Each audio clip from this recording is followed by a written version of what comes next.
Assalamualaikum warahmatullahi wabarakatuh. Salam sejahtera bagi kita semua. Perkenalkan, nama saya Dapan Ramadan, NPM 227006010 dari kelas A.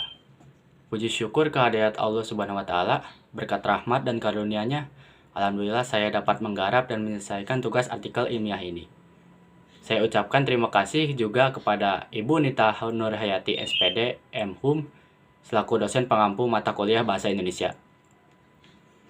Pada kesempatan kali ini, saya akan mempresentasikan artikel ilmiah yang telah saya buat dengan judul Pemanfaatan Website Blogger sebagai Sarana Mengerjakan Tugas Mata Kuliah.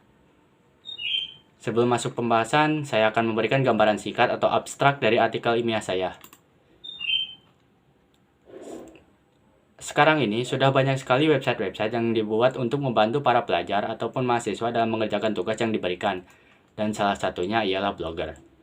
Blogger dapat digunakan untuk beragam fungsi. Dengan memanfaatkan fitur yang disediakan oleh Blogger, kita bisa menggunakannya untuk mengerjakan tugas berupa esai, artikel ilmiah, dan sejenisnya. Penelitian ini diawali dengan menganalisis informasi terkait Blogger, lalu menganalisis manfaat dan kelemahan pemanfaatan Blogger ini, dan menganalisis juga tahapan penggunaan Blogger. Diharapkan dengan tulisan ini Blogger dapat digunakan dengan baik dan memudahkan para mahasiswa maupun pelajar untuk mengerjakan tugas mereka. Seperti itulah abstrak dari artikel ilmiah ini. Jika sudah mendapat gambaran, mari kita lanjutkan membahas pendahuluan. Sebagai seorang pelajar ataupun mahasiswa, mengerjakan sebuah tugas merupakan hal yang harus dilakukan untuk mendapatkan nilai tambahan sebagai pertimbangan nilai akhir. Saat menduduki bangku kuliah, tugas-tugas yang diberikan akan berbeda jauh dengan tugas yang pernah diterima ketika masih belajar. Tugas-tugas yang diberikan di perkuliahan terkadang cenderung kompleks dan membutuhkan banyak waktu untuk mengerjakannya. Selain itu, mahasiswa kerap kali melakukan pemaparan materi atau disebut juga presentasi ketika pertemuan mata kuliah maupun individu atau kelompok. Sekarang ini, tugas mahasiswa yang diberikan oleh dosen dilakukan secara online melalui website-website khusus dan sering digunakan untuk menerima dan mengumpulkan tugas berupa soft file seperti Google Classroom, vClass, dan lain sebagainya. Soft file yang telah digunakan atau dibuat akan disimpan pada penyimpanan komputer atau disimpan ke penyimpanan online seperti Google Drive. Penelitian ini dibuat dengan tujuan untuk memberikan alternatif baru mengerjakan tugas mata kuliah, khususnya tugas karya ilmiah secara online melalui website Blogger, yang tentunya akan memudahkan mahasiswa dalam mengerjakan, mengubah, dan memperbarui banyak tugas dalam satu website yang akan tersimpan dan diarsipkan secara otomatis. Berlanjut ke kajian pustaka, saya akan menjelaskan istilah-istilah yang digunakan, yaitu yang pertama, blog. Blog merupakan website yang memuat beragam informasi-informasi yang selalu diperbarui secara rutin. Pada dasarnya, blog adalah weblog, yang artinya website untuk menyimpan catatan atau log yang dikelola oleh individu atau tim blogger.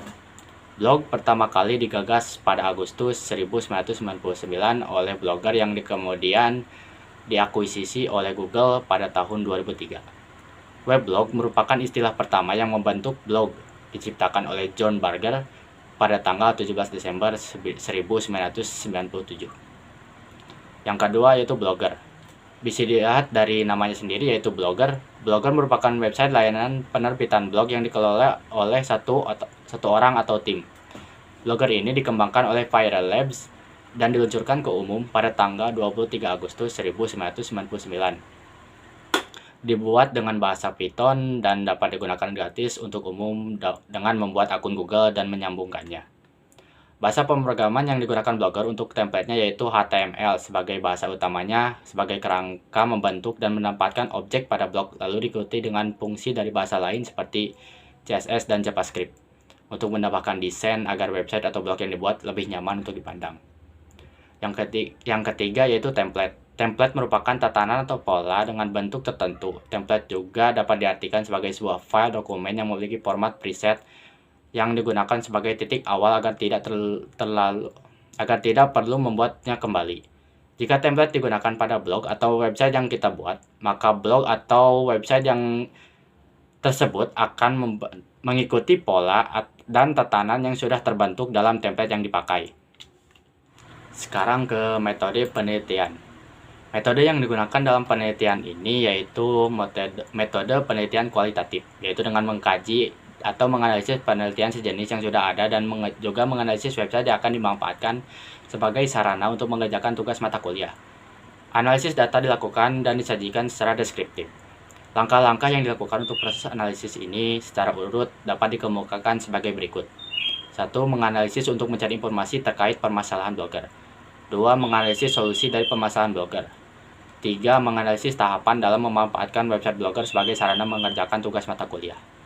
Setelah mengkaji lalu menganalisis masalahnya, dilanjutkan pada pembahasan analisis tersebut.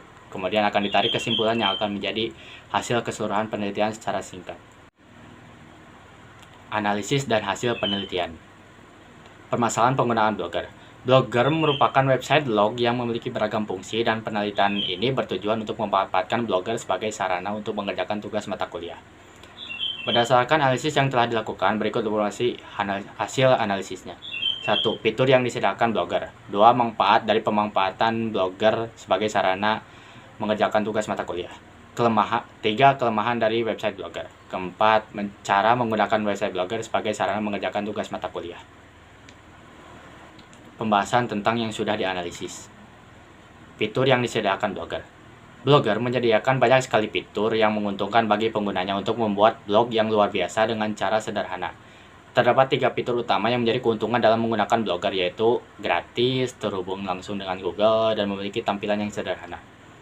Karena fitur-fitur tersebutlah yang menjadikan blogger cocok digunakan oleh pengguna yang baru pertama kali membuat sebuah blog. Berikut merupakan tampilan fitur di menu utama dan penjelasannya. Pertama, postingan. Fitur ini merupakan fitur utama yang berisi postingan blog yang telah dibuat. Cara menambah blog yaitu dengan cara klik tambah postingan baru di atasnya. 2. Statistik. Fitur ini berguna untuk melihat statistik dari aktivitas yang terjadi di blog, seperti siapa yang berkunjung, siapa yang mengikuti, dan siapa yang berkomentar. 3. Komentar. Fitur ini berguna untuk melihat secara langsung isi keseluruhan komentar di setiap blog yang ada, atau setiap postingan yang ada. Yang keempat, penghasilan. Fitur ini berguna untuk melihat penghasilan yang diterima dengan memunculkan iklan ke blog. Fitur ini hanya akan aktif jika telah memenuhi persyaratan AdSense yang disediakan Google. Kelima, halaman. Fitur ini sama halnya seperti postingan, hanya saja halaman digunakan untuk menambah halaman baru pada blog dan tidak akan masuk ke arsip. Keenam, tata letak. Fitur ini berguna untuk mengubah isi dari tata letak pada blog seperti mengedit widget, mengedit isi bio blog, dan lain-lain. Tata letak akan berubah jika template baru dipasangkan ke blog. 7. Tema. Fitur ini berguna untuk mengubah tema atau tampilan dari blog. Terdapat banyak template bawaan yang tersedia, tetapi kamu juga bisa memasang template dari luar atau third party ataupun mengubahnya sendiri dengan mengedit langsung HTML-nya. 8. Setelan. Fitur ini berguna untuk mengatur setelan website secara keseluruhan, mulai dari setelan umum seperti mengedit nama blog, mengubah izin, setelan publikasi, setelan privasi, dan lain-lain. 9. Daftar bacaan. Fitur ini berguna untuk melihat blog orang lain yang sudah Anda ikuti. 10. Lihat blog. Fitur ini berguna untuk menuntun pengguna untuk melihat ke blog yang sudah dibuat. Lalu, manfaat blogger sebagai sarana mengerjakan tugas mata kuliah. Yang pertama, gratis. Blogger merupakan website terbuka untuk umum dan siapapun bisa mengaksesnya. Kedua, memiliki tampilan yang sederhana. Dengan antarmuka yang minimalis dan cukup jelas membuat blogger ini dikenal mudah digunakan oleh pemula. Ketiga, terintegrasi langsung dengan Google. Setelah diakuisisi oleh Google, blogger menjadi nyaman digunakan karena performanya yang pasti bagus. Keempat, dapat membuat blog dengan jumlah banyak. Blogger sendiri tidak membatasi jumlah limit postingannya. Kelima, template yang beragam. Tampilan dari blogger memiliki beragam template yang gratis hingga premium. Mengedit tampilannya secara langsung lewat edit HTML di tema juga dapat dilakukan. Lalu, kelemahan blogger sebagai sarana mengerjakan tugas mata kuliah. Yang pertama yaitu terikat aturan. Aturan yang dikeluarkan Google terlihat cukup keras, jadi ketika ingin publikasi sebuah artikel atau apapun, hindarilah melakukan plagiat atau menggunakan video, musik yang memiliki hak cipta. Yang kedua yaitu edit atau tambah fitur dalam situs yang ribet. Jika ingin menambah atau mengubah sebuah fitur dalam blog, maka harus dilakukan penambahan atau penyelipan kode ke dalam HTML lalu mengubahnya di tata letak. Dan itu sesuatu yang hal ribet. Yang ketiga yaitu kurangnya fitur dalam navigasi bantuan saat menulis. Fitur navigasi bantuan saat menulis pada Blogger itu tidak selengkap yang ada pada Microsoft Word. Lalu dilanjutkan ke cara menggunakan Blogger sebagai sarana mengerjakan tugas mata kuliah. Adapun cara menggunakan Blogger sebagai sarana mengerjakan tugas mata kuliah ini sebagai berikut. Yaitu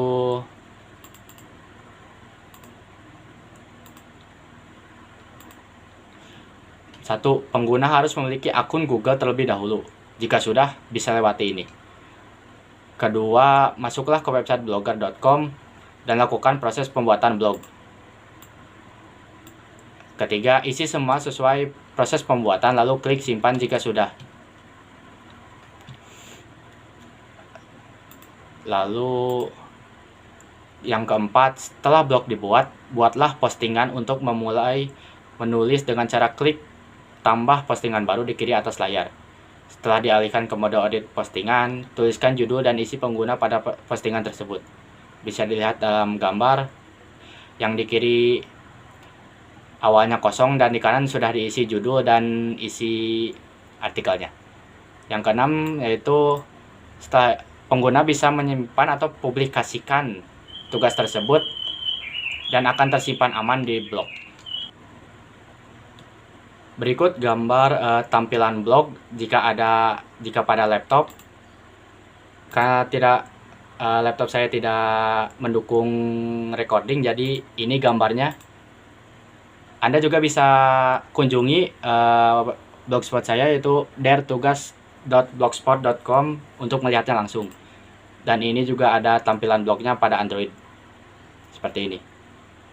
Dan ini sudah dipasang template ya.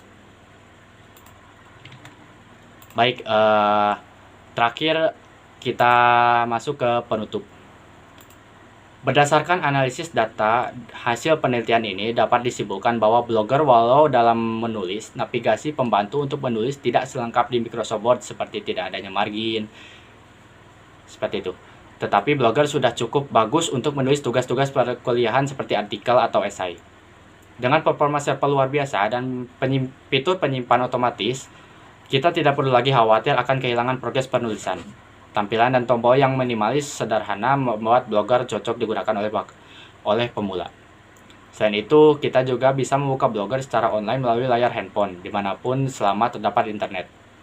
Fitur arsip pada Blogger juga dapat membantu pengguna menyimpan artikel-artikel atau tugas-tugas yang sudah dibuat dapat dicari dengan mudah jika disimpan di Blogger. Dengan menjaga originalitas, pengguna tidak perlu khawatir terhadap suspend atau dihapusnya akun. Diharapkan dengan ini, Blogger mampu termanfaatkan dengan baik dan dapat membantu para mahasiswa mengerjakan dan menyimpan tugas mereka dengan rasa aman dan efektif.